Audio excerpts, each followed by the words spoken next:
History proclaims Napoleon as one of the greatest generals in the annals of warfare.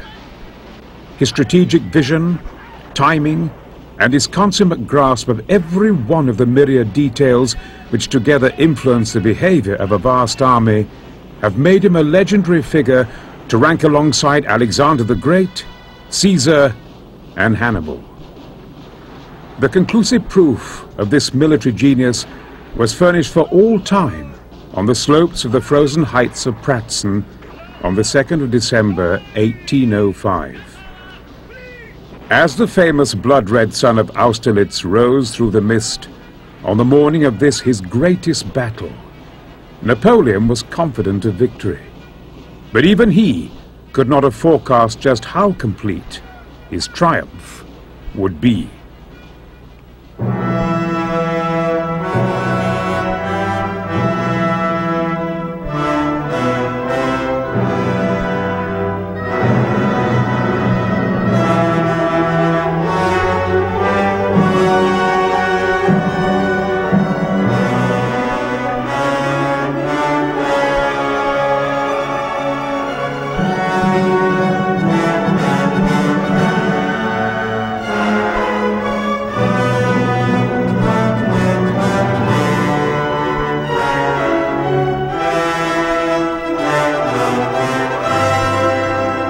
Napoleon was crowned Emperor of France by his own hand, in a ceremony of great pomp and circumstance on the 2nd of December 1804. His moment of supreme glory came after a rapid series of promotions, which had seen him move from a little-known captain of artillery to undisputed master of France in only 6 years. His rise to these dizzy heights had not been without its troubles, however. The new emperor, basking in the adoration of his people, had to fight hard to protect the ideals of the revolution which had put him there. Napoleon had spent almost the whole of the last 11 years at war against various combinations of the forces of Britain, Austria, Prussia, Russia, Holland, and Italy.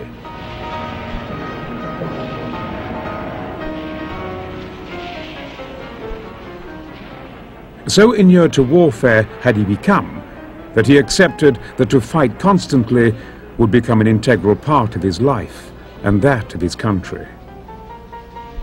Between old monarchies and a young republic, a spirit of hostility must always exist. In the present state of affairs, every peace treaty means no more than a brief armistice. And I believe that my destiny will be to fight almost continuously. To fight almost continuously was indeed to become the lot of Napoleon Bonaparte. His implacable enemy was, as always, England, a nation which Napoleon detested with a passion. The English armies and navies had proved a constant thorn in the side of Napoleon, and his most spectacular defeats then, as later, were at the hands of the British. Memories of the disastrous naval battle of the Nile and Alexandria on land still haunted Napoleon. His anger was kindled anew when Britain was instrumental in bringing together a new coalition. This new coalition, formed from Austria, Russia and Britain, was pledged to destroy forever the destabilizing influence which a young revolutionary nation like France was thought to have on the old order. France was seen as a massive threat to the trade and influence of the old established monarchies, who thrived on the status quo. Napoleon was therefore caricatured as an ogre and a man of blood. This was not the first coalition to be brought into play against the French. There had been 2 others in the recent past whose actions had produced rather mixed results. At this time, however, the Allies felt sure that the overwhelming numbers which they could bring to bear against the French armies would ensure the complete destruction of the upstart General Bonaparte forever. The hopes of the coalition were further bolstered by the intelligence that Prussia, who had been vacillating between actively joining the coalition and acting as a mediator for peace, was now more than likely to join the other nations in arms against Napoleon. This would bring a huge influx of men against the emperor, and with hindsight, this could well have made the situation untenable for him. In the early months of 1805, the strategic situation therefore looked very promising indeed for the nations of the Third Coalition. What the enemy couldn't know, the Allies couldn't know, was the sheer quality of this new Napoleonic army. Since 1800, France had been largely at peace, and Napoleon completely restructured his military machine. And this is what's going to be really put to test here in the campaign of 1805. As always, Napoleon was obsessed with the idea of invading England. Since 1803, his armies had been concentrated in the two huge military camps at Boulogne, where the men were poised to launch an invasion across the Channel. During the long wait, these camps had become so well established that the men actually had time to cultivate gardens and construct a makeshift town of wooden huts. Napoleon used these camps as a site for training maneuvers and for the celebrated distribution of the Crosses of the Legion of Honor in 1804.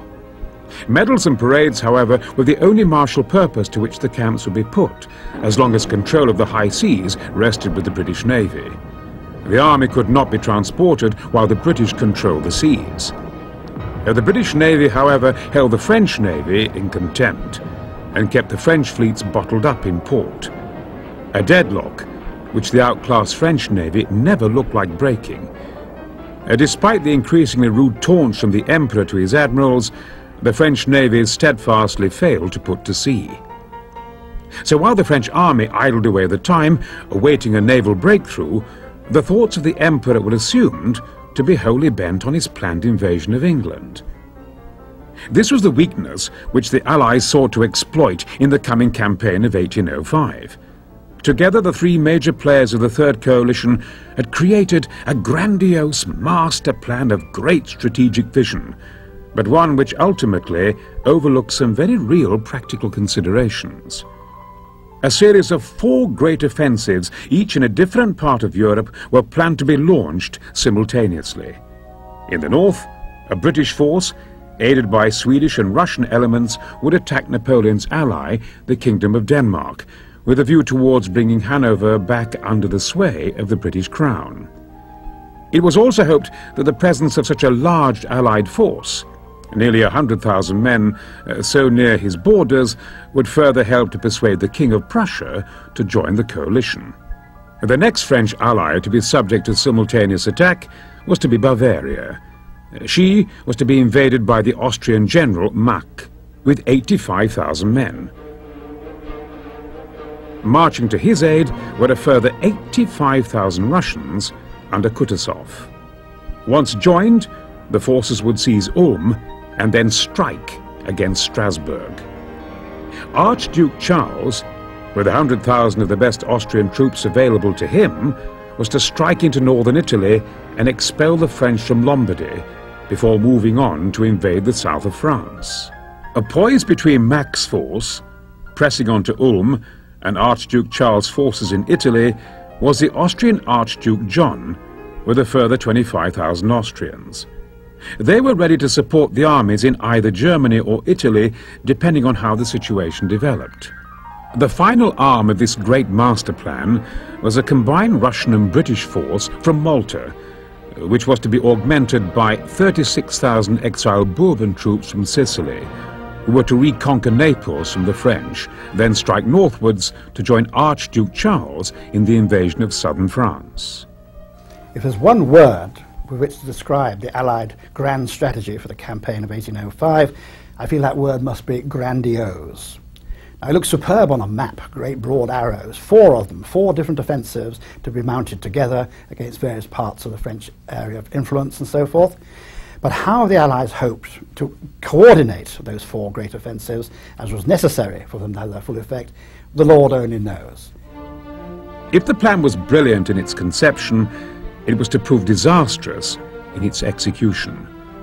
The 2 theatres to the extreme north and south, involving British troops, failed to blossom into any real strategic danger, and the real victories were confined as usual to the British Navy, who continued to triumph with monotonous regularity in almost every action fought between the ships of the 2 countries.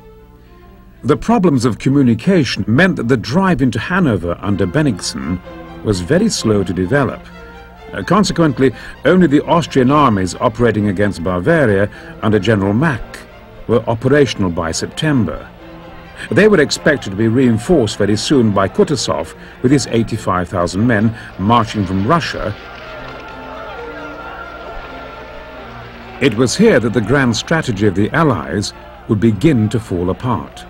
Unbeknown to the Austrian chiefs of staff, the Russians were actually using the old-style Russian calendar, a different calendar from their allies. This calendar used a system of dating which was 12 days later from the one used by the rest of Europe. The armies of the period still relied on horses for transport, and the infantry had to march on foot over the huge distances involved. It took literally months to concentrate the armies and march from Russia to Europe, and it was the failure to synchronize the months which was to have catastrophic consequences for the Allies. In the early 19th century, the difference between the two calendars, the old and the new,